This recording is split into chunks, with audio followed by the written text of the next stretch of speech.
I don't know if I can really explain how I listen with all of my senses or what it is that I'm doing there, but I would say that your pain has a sound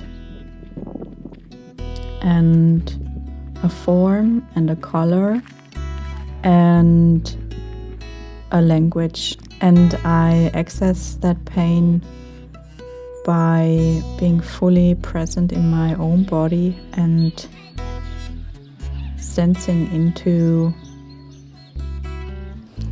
that sound. It sounds kind of funny when I say that, but I don't know how to explain that to you.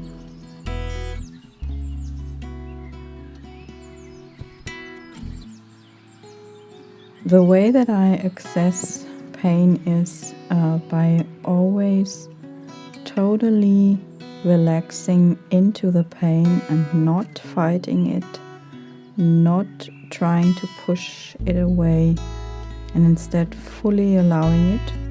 Otherwise, I find it very difficult to access the real source behind my pain. So really the consciousness behind my pain or behind the pain of someone else.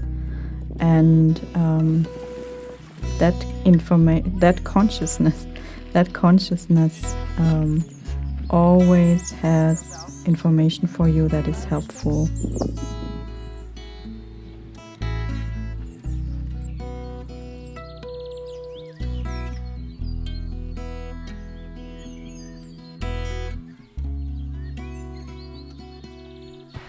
Please know that you are always loved and supported.